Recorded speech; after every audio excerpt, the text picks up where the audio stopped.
أعوذ بالله من الشيطان الرجيم.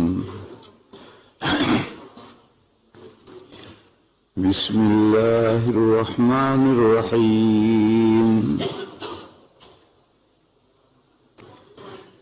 ألهاكم التكاثر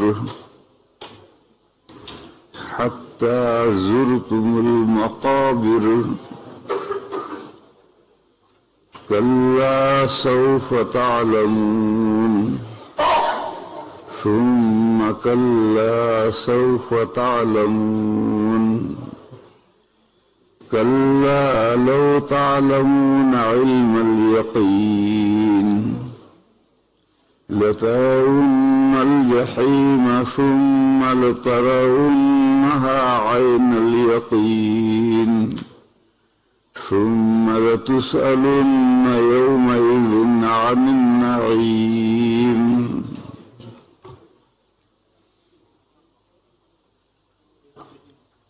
یہ چھوٹی صورتیں ہیں،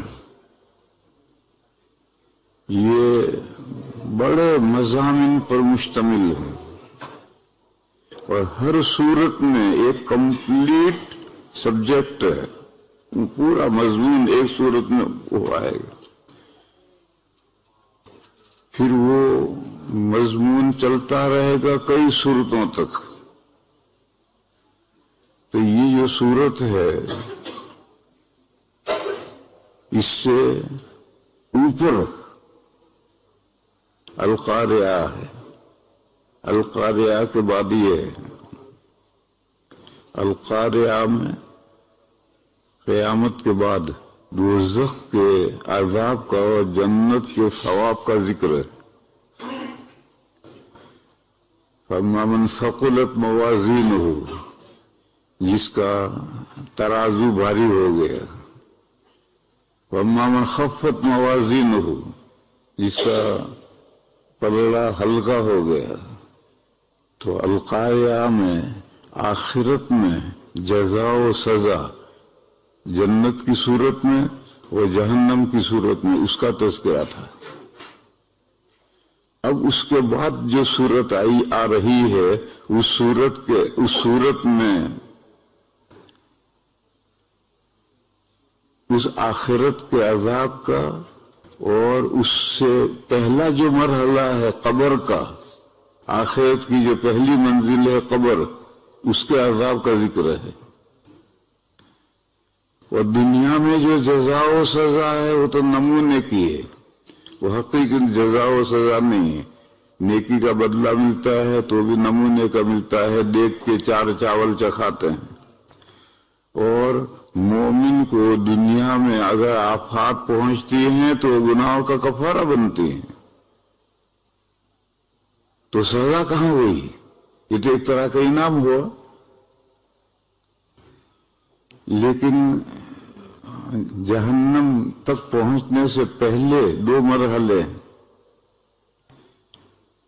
ایک تو مرحلہ ہے قبر کا اور دوسرا مرحلہ ہے میدان قیامت کا. یہ دونوں مرحلے ایک مرحلے. جیسے دنیا کا مرحلہ وہ تو کوئی مرحلہ ہی نہیں ہے، قبر میں جزا و سزا ہوگی، اور وہی جو قبر میں جزا و سزا ہوگی وہ میدان حشر میں بھی ہوگی، قیامت کے دن بھی ہوگی. یہ دونوں ایک ہیں. ایک کیوں ہیں؟ یہ جو قبر ہے یہ ہماری دنیا کا حصہ ہے.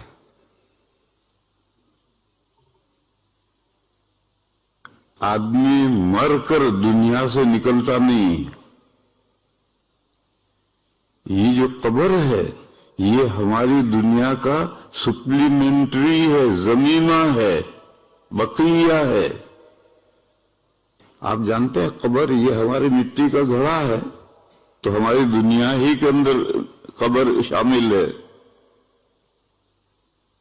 اور قبر یہ عام مسلمانوں کو سمجھانے کے لیے ایک تعبیر ہے، ورنہ قبر سے مراد ہے دو دنیا کے بیچ کی دنیا آخرت اور برزخ. برزخ کے معنی آڑ، دو دنیا کے بیچ میں جو آڑ ہے اس کا نام قبر ہے۔ عام بندوں کو اتنا ہی سمجھایا جا سکتا ہے، وہ معنویات بہت گہری باتیں نہیں سمجھ سکتے، تو ان کو سمجھانے کے لیے ہے کہ قبر۔ پھر لوگ سوال کرتے ہیں، بہت سے دریا میں مر جاتے ہیں، بہت سے جانور جنگل میں پھاڑ کھاتے ہیں، بہت سے آگ میں جلا دیے جاتے ہیں، قبر میں کہاں پہنچتے ہیں؟ تو کہتے ہیں کہ عذاب قبر تم کہتے ہو، بہت سے بندے قبر میں پہنچتے ہی نہیں، آگ میں جلا دیے، جانور کھا گئے، سمندر میں ڈال دیے گئے۔ تو یہ سوال ہی غلط ہے۔ وہ قبر سے سمجھے ہیں یہ مٹی کا گھڑا، تو کہتے وہ قبر میں کہاں پہنچے؟ ارے قبر سے مراد ہے عالم برزخ۔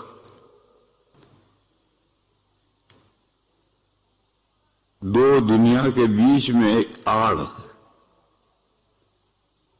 کیسے آڑ؟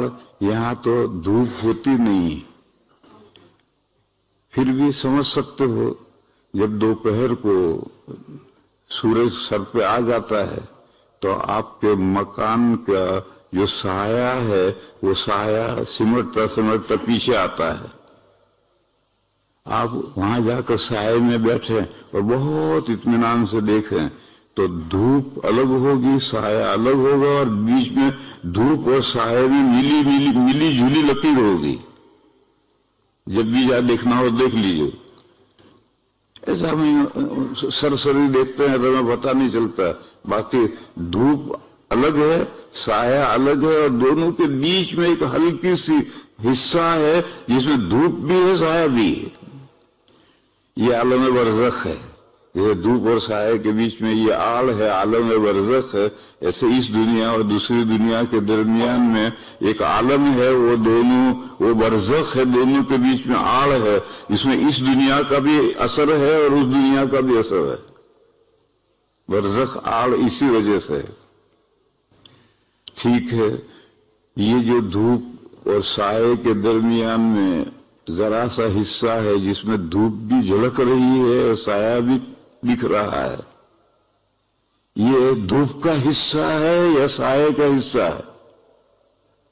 تیسری چیز تو ہے نہیں، وہ یا تو دھوپ ہے یا سایہ ہے، اور دونوں ہیں تو کسی ایک کا حصہ ہے، تو کس کا حصہ ہے؟ جاؤ فیصلہ کرو بیٹھ کر، کس کا حصہ ہے؟ یہ تو دنیا کی چیز ہے، محسوس چیز ہے، اس کا فیصلہ کرنا تو میری ذمہ داری تھوڑی ہے، اب سب کی ذمہ داری ہے، جاؤ فیصلہ کرو۔ البتہ یہ جو قبر ہے، جو دو دنیا کے بیچ میں جو آڑ ہے، یہ ہماری اس دنیا کا حصہ ہے، آخرت کا حصہ نہیں ہے۔ یہ تو حدیثوں کی بنیاد پر میں فیصلہ کر رہا ہے۔ اب دھوپ اور سائے کے بیچ میں جو ہے وہ دھوپ کا حصہ ہے، سائے کا حصہ ہے، خود ہی جا کر فیصلہ کرو۔ مگر یہ جو عالم برزخ ہے، جس کو عالم قبر کہتے ہیں، یہ ہماری دنیا کا حصہ ہے، آخرت کا حصہ نہیں ہے۔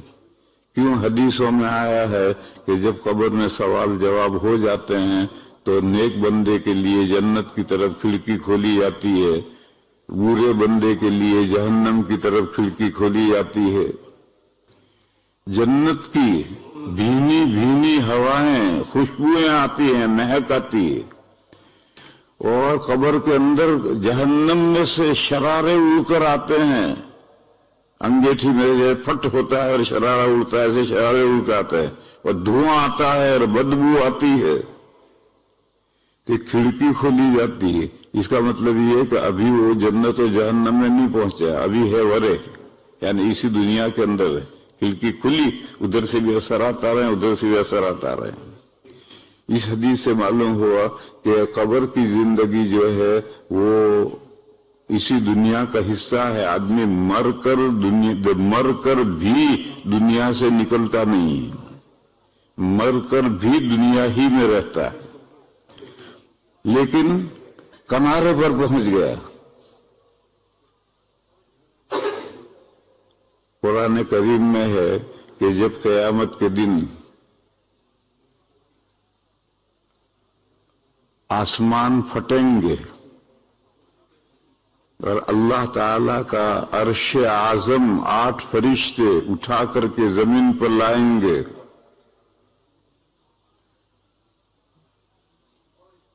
تو زمین جب آسمان پھٹیں گے، چھت پھٹ گئی تو چھت کے اوپر ہے وہ گر پڑے گا، تو فرشتے آسمان کے اوپر ہیں، جب آسمان پھٹ جائیں گے تو گر پڑیں گے۔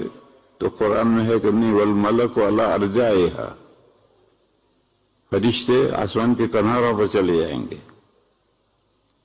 اور آسمان پھٹا اور عرش زمین پر آیا اور فرشتے کناروں پر ہیں۔ اسی طریقے پر یہ کنارہ ہے، دنیا کا کنارہ ہے، برزخ دنیا کا کنارہ ہے، اس کنارے پر یہ برزخ ہے، مگر ابھی آخرت میں نہیں پہنچا، دنیا ہی میں ہے، اور ادھر کھڑکی کھلی، ادھر سے رابطہ ہو گیا، لیکن ہے دنیا میں۔ دوسری دلیل کہ آدمی مر کر کے بھی دنیا سے نکلتا نہیں ہے، دنیا ہی میں رہتا ہے۔ ایک عربی کا لفظ ہے، آپ حضرات عربی نہ جاننے کی وجہ سے اس سے پوری طرح سے سمجھ نہیں سکیں گے۔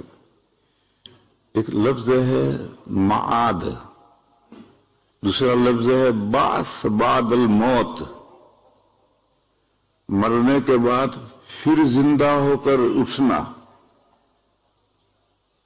اور معاد کے معنی ہے ریوس آنا۔ ریوس کون آتا ہے؟ روحیں آتی ہیں۔ جب ابدان باڈیاں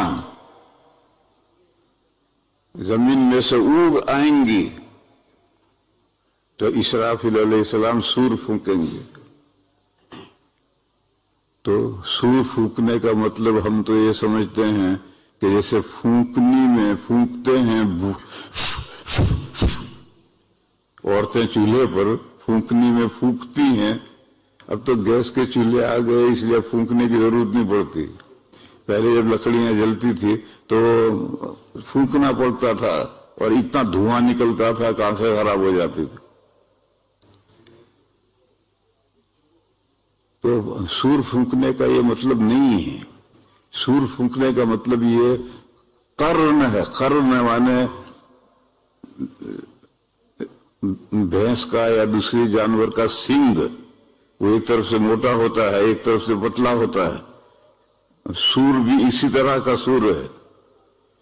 تو اس سور کا جو پتلے والا کنارہ ہے وہ منہ میں لے کر کے اسرافیل علیہ السلام پھونکیں گے۔ کہ سور پھونکی، سور کے لیے شرح حدیثوں میں آئی ہے۔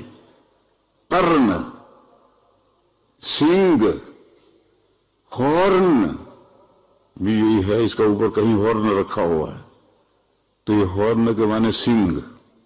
اسی طرح سے حدیث شریف میں ہے کہ سور سے مراد ہے قرن، یعنی ہورن سنگ ہے، اور وہ ایک طرف سے موٹا ہوتا ہے ایک طرف سے پتلا ہوتا ہے، تو پتلی طرف سے منہ میں لے کر کے پھونکتے ہیں۔